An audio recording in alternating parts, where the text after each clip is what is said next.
Mari kita berdoa.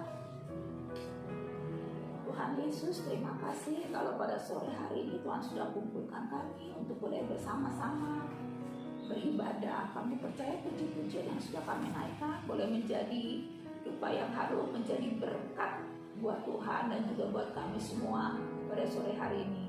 Sekarang kami akan mendengarkan firman-Mu Tuhan. Tuhan berbicara, Tuhan urapi hamba-Mu Tuhan, supaya boleh menjadi saluran berkat-Mu. Dan biarlah firman Tuhan yang disampaikan sungguh-sungguh boleh menjadi berkat, boleh menguatkan dan boleh mengubah hidup daripada setiap pemuda yang hadir melalui ibadah Zoom pada sore hari ini. Berbicaralah Tuhan, kami siap mendengarkannya. Dalam nama Tuhan Yesus kami berdoa dan mengucap syukur. Haleluya. Amin. Shalom semuanya. Shalom. Yang dengar coba lambaikan tangan. Suara saya kedengeran. Yang kedengeran lambaikan tangan. Ya, kedengeran. Puji Tuhan. Selamat sore semua saudara yang kekasih. Hari ini firman Tuhan diambil dari Lukas 12 ayat yang ke-7.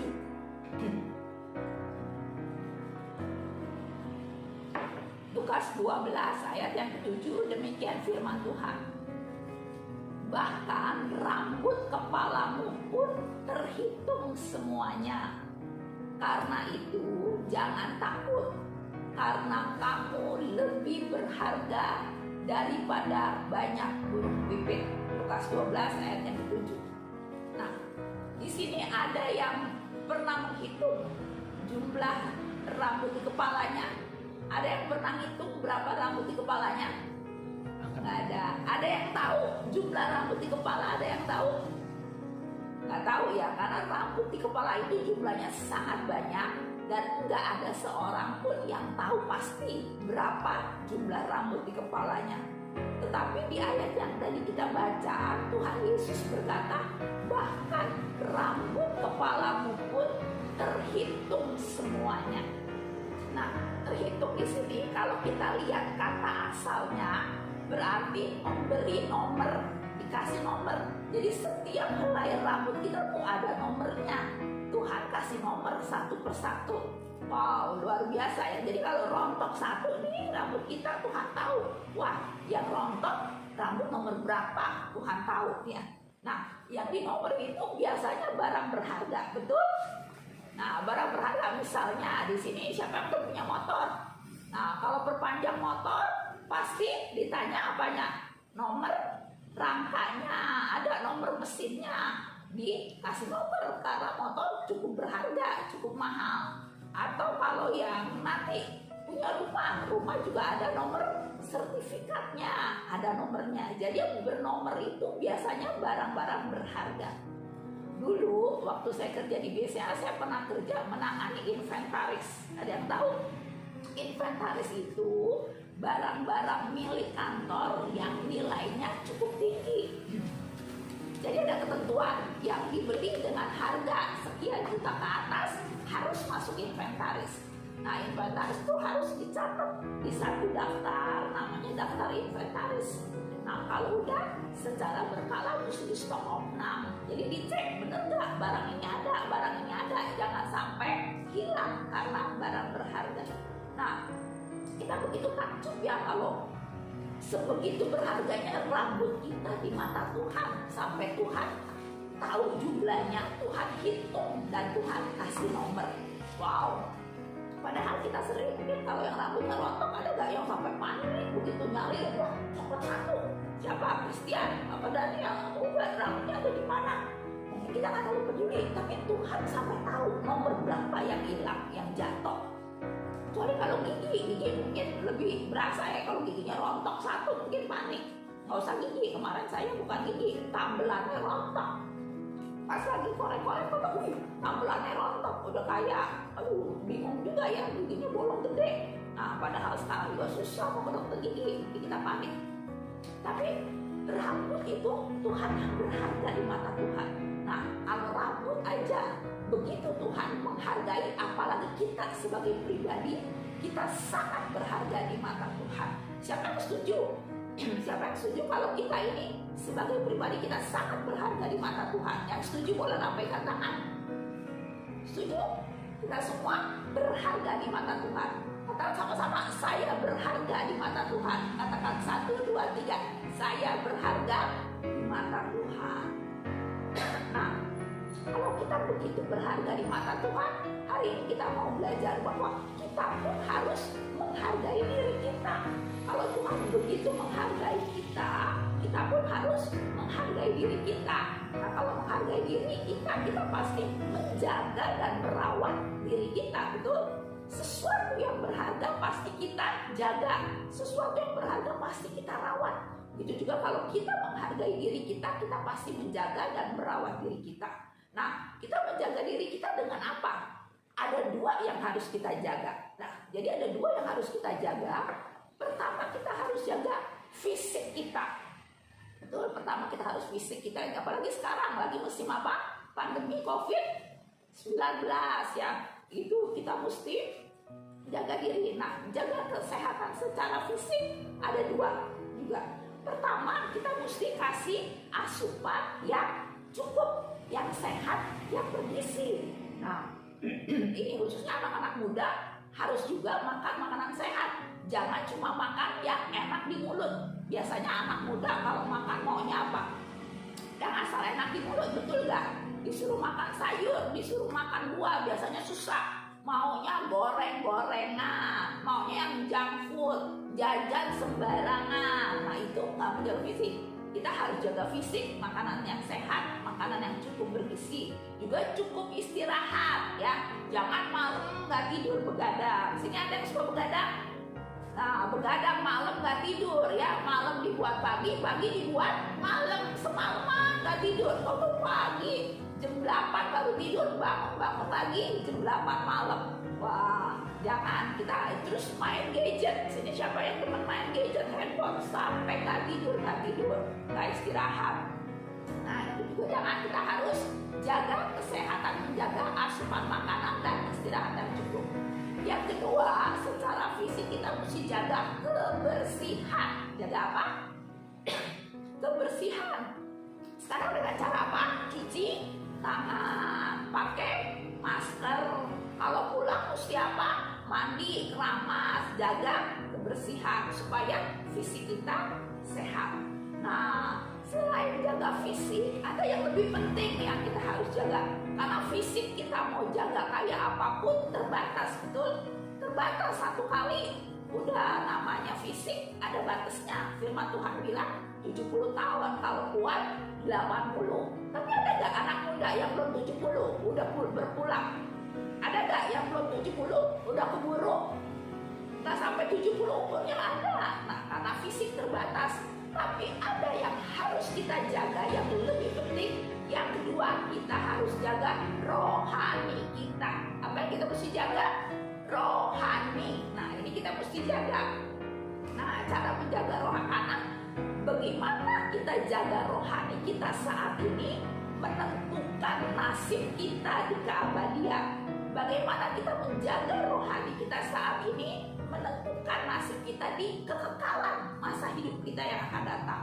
Nah, sama dengan halnya menjaga fisik, kita jaga rohani juga 2. Yang pertama, kita mesti kasih asupan yang bergizi, asupan yang sehat, asupan yang bagus untuk rohani kita.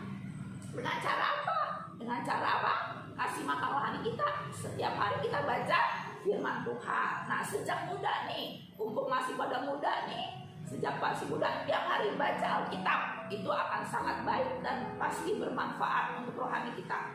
Selain baca Alkitab, setiap hari juga kita harus rajin berdoa. Itu juga kita menjaga rohani kita.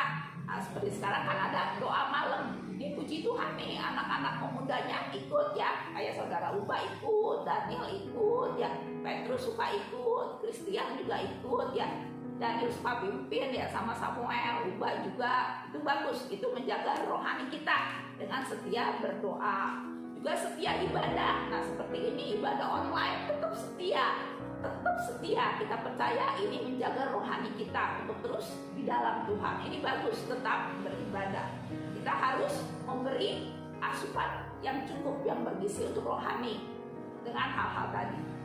Dan yang kedua, kita juga harus menjaga kebersihan rohani kita. Nah, apa yang harus dijaga? Kedua, kebersihan rohani dijaga dengan cara apa? Mesti hidup sebersih-bersihnya sejak masih muda. Sekali lagi saya tekankan, sejak masih muda mesti hidup sebersih-bersihnya, sekudus-kudusnya. Kita jangan menodai, jangan kotorin dengan hal-hal dosa, dengan perbuatan daging. Nah, apa aja yang harus kita hindari sebagai pemuda, sebagai anak Tuhan? Kita baca di Galatia 5. Coba kita buka Alkitabnya, ini penting. Galatia 5 ayat 19 sampai 21. Nah, ini ada hal-hal yang harus kita hindari supaya rohani kita tetap bersih. Kita jaga dari ini.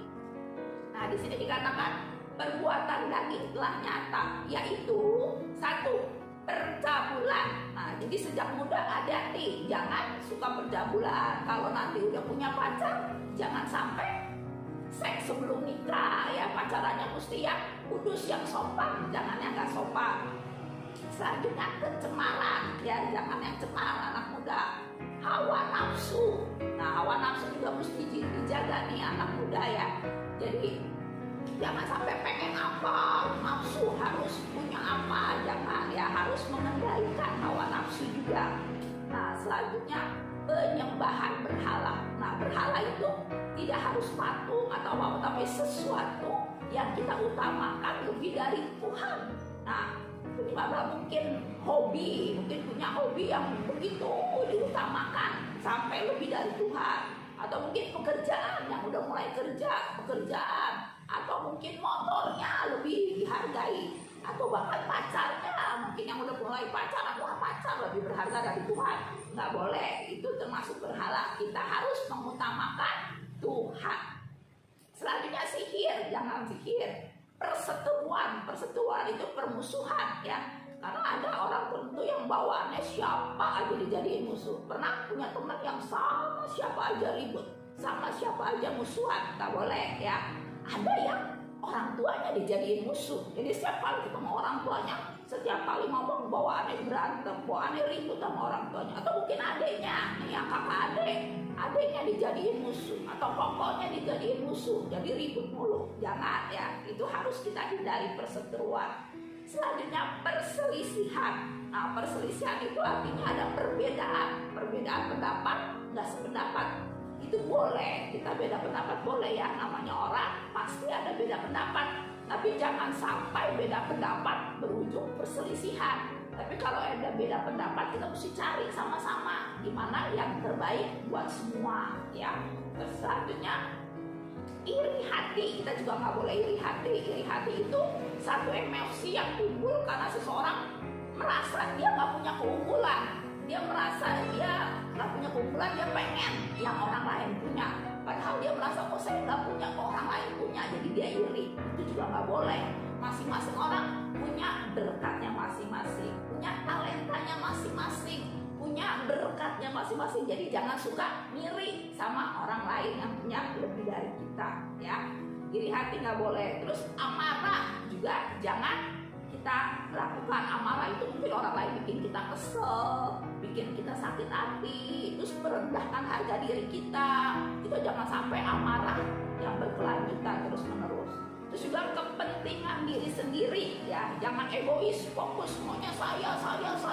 Mama mesti pentingin saya, siapa mesti saya duluan, jangan ya. Itu kepentingan diri sendiri juga nggak boleh. Selanjutnya percideraan, dan jangan roh pemecah, kedengkian, dengki itu benci, nggak suka, itu juga jangan kita hindari. Nah, selanjutnya nih kemabukan. Coba ada yang suka mabuk-mabukan nggak di sini?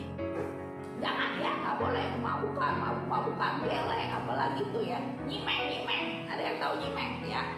Nggak boleh ya, itu kemabukan juga harus dihindari. Selanjutnya pesta pora, pokoknya cuma pesta hura-hura dan seenaknya, itu tidak boleh. Nah, jadi yang harus kita jaga dalam sudut rohani, yang pertama kita harus jaga memberi asupan yang baik, dan kedua juga harus menjaga rohani kita, harus hidup bersih, hidup kudus sejak masih muda, dan menghindari perbuatan daging yang telah tadi kita bahas. Nah, kalau kita sudah hidup kita menjalankan apa yang menjadi bagian kita, kita sudah menjaga fisik kita, kita menjaga rohani kita, maka yang kedua, kita kalau kita tahu kita berharga di mata Tuhan, kita tidak akan takut. Di sini ada yang masih suka takut. Nah, kita ada apa yang biasa bikin kita takut sebagai anak muda? Mungkin ada yang takut sakit, ada gak yang takut sakit? Mungkin takut sakitnya apalagi COVID-19, aduh korbannya tambah banyak, setiap hari nambah. Nah, anak muda jangan kira gak bisa kena, ya anak muda emang bisa juga kena. Anak muda bisa mati juga, bisa kena COVID juga. Tapi kita tahu kalau Tuhan masih mengizinkan hidup, pasti Tuhan jaga, Tuhan pelihara. Kita udah baca ya setiap hari dari Mazmur berapa? Yang kita baca setiap hari Mazmur 91. Kita percaya Tuhan jaga, Tuhan lindungi kita kalau memang Tuhan masih izinkan untuk kita hidup di dunia ini.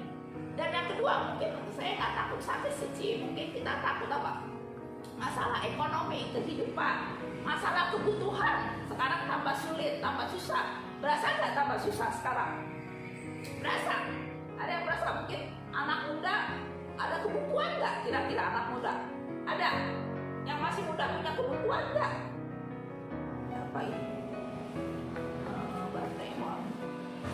Nah, yang anak muda yang saat ini masih muda kita punya banyak juga mungkin aduh ini gimana mau sekolah ya, ini kan mau ajaran sekolah baru, gimana sekolah, atau mungkin mau kuliah lagi, gimana biayanya mau kuliah. Nah, terus atau nanti kalau udah gedean lagi nanti kerja di mana, itu butuh kerja di mana. Terus nanti kalau udah pacaran, udah gedean lagi, aduh mau kawin butuh biaya gak?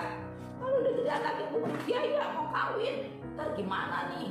Terus mungkin ada yang mesti beli rumah dong, masa kawin tinggal di emperan, dia kan? Waduh perlu beli rumah. Terus mungkin juga kalau baru itu perlu beli motor, ya kalau udah mulai kerja mulai pacaran kan mau dong gocekin pacarnya, masa naik ojek terus sih, kalau ojek mesti 2 ojek dong, iring-iringan. Nah, perlu motor mungkin. Terus ada yang lama-lama motor, aduh kehujanan nih, kesian. Apalagi kita kalau udah waduh mau mobil dong, biar lebih enak jadi pacarnya nggak kehujanan, nggak pilek gitu. Nah itu biaya, itu ekonomi. Dan kita percaya di ayat 12 yang ke-7 tadi ada terusannya setelah rambut kepala pun terhitung semuanya. Lukas 12 ayat 7 dibilang, karena itu jangan takut, karena kamu lebih berharga daripada banyak burung pipit. Nah di ayat sebelumnya ayat 6 juga dibilang, bukankah burung pipit dijual 5 ekor 2 duit? Sungguh pun demikian tidak seekor pun daripadanya yang dilupakan Allah. Jadi burung pipit aja ya burung yang murah, tapi Tuhan jaga, Tuhan pelihara. Nah itu senada dengan Matius 6 ayat 25 sampai 34. Itu ayat yang terkenal sekali tentang kekhawatiran. Jangan khawatir akan hidupmu, akan apa yang hendak kamu makan, minum, pakai. Karena burung di langit diberi makan oleh Bapa, bukankah kita jauh melebihi burung-burung? Jadi masalah kebutuhan kita percaya, asal kita hidup benar, kita hidup kudus, kita hidup suci, kita jaga hidup kita, pasti Tuhan pelihara dari kebutuhan-kebutuhan kita. Ada di Mazmur, di ayat Perjanjian Lama juga ada Mazmur 23 ayat 1, itu ayat yang terkenal apa? Mengenai gembala. Tuhan adalah gembalaku, tidak akan kekurangan aku. Nah, juga di Filipi 4 ayat 19 ada lagi satu, Allahku akan memenuhi segala keperluanmu menurut kekayaan dan kemuliaannya dalam Kristus Yesus. Jadi masalah apa? Masalah kebutuhan pasti Tuhan cukupi, jadi kita nggak usah takut. Dan mungkin yang berikutnya lagi masa depan kita gimana nanti, kita nggak tahu ya, apalagi sekarang tambah susah. Yang sekarang kerja aja dia di PHK, yang sekarang kerja aja banyak yang dirumahkan, susah cari duit. Gimana kita yang masih sekolah, yang masih kecil nanti, ada mungkin yang harus magang di mana, yang harus nanti kerja, cari kerja di mana, itu masa depan. Kita percaya Tuhan juga menjamin. Ada ayat yang di Amsal 23 ayat 18 dikatakan, karena masa depan sungguh ada dan harapanmu tidak akan hilang. Ada satu lagi ayat yang terkenal di Yeremia 29 ayat 11 dikatakan, Sebab aku ini mengetahui rancangan-rancangan apa yang ada padaku mengenai kamu, demikianlah firman Tuhan, yaitu rancangan damai sejahtera dan bukan rancangan kecelakaan, untuk memberikan kepadamu hari depan yang penuh harapan. Amin. Kita imani percaya bahwa masa depan kita, hidup kita, hari depan kita di tangan Tuhan, dan ada masa depan yang penuh pengharapan. Asal kita hidup sungguh-sungguh bersih, hidup kudus di hadapan Tuhan. Nah, yang terakhir yang mungkin kita semua takut, kenapa? Kematian. Di sini ada yang takut mati. Apa? Mati mah masih lama, ya ini kan masih jauh, mati masih jauh. Belum tentu yang tua mati duluan. Karena syarat mati nggak harus tua, syarat mati nggak harus sakit, bisa kapan aja mati. Nah, tetapi kalaupun kita harus mati muda, tapi kematian pun kalau kita hidupnya benar ya, hidupnya benar itu bukan karena kebut-kebutan, terus mabok-mabokan, makan sembarangan, terus hidup sembarangan. Nah, itu salah sendiri. Tapi kalau kita udah hidup benar, kita jaga kebersihan fisik, jaga rohani kita, tapi memang Tuhan izinkan kita harus mati muda pun, kita nggak perlu takut.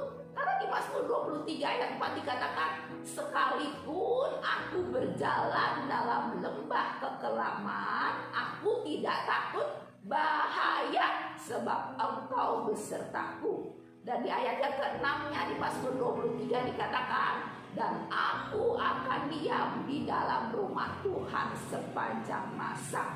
Jadi bukan cuma Tuhan janjikan pemeliharaan selama kita hidup di dunia ini secara jasmani, secara kebutuhan, tapi sampai kita pulang pun nanti Tuhan tetap menyertai sampai kita di keabadian. Dan kita tahu persis kemana kita pulang.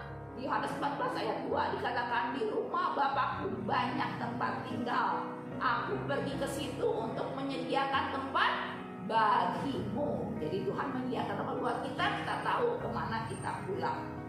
Nah, di ayat yang terakhir dikatakan di Mazmur 116 ayat 15, berharga di mata Tuhan kematian semua orang yang dikasihinya. Jadi kita bukan cuma hidup kita berharga, rambut kita berharga, hidup kita berharga, bahkan kematian kita pun kita berharga di mata Tuhan. Asalkan kita hidupnya benar, hidupnya suci, hidup sebersih-bersihnya di hadapan Tuhan. Nah, firman Tuhan hari ini kurang lebih seperti ini. Kita hari ini sudah belajar. Kita sudah belajar hari ini mengenai hidup kita itu berharga di mata Tuhan. Karena rambut kepala pun Tuhan tahu dan Tuhan hidup. Nah, kalau kita berharga di mata Tuhan, kita harus juga apa? Menghargai diri sendiri. Menghargai diri sendiri dengan menjaganya. Menjaga ada dua yang mesti kita jaga. Pertama, fisik, makan yang sehat, istirahat cukup, juga jaga kebersihan fisik. Dan yang kedua yang lebih penting, kita harus jaga apa? Rohani. Rohani kita harus kita jaga. Katakan sama-sama, jaga rohani. Jaga rohani. Nah, rohani mesti jaga dengan apa? Kasih asupan yang sehat, firman Tuhan, dengan berdoa, dengan ibadah. Dan yang kedua, jaga kebersihan rohani.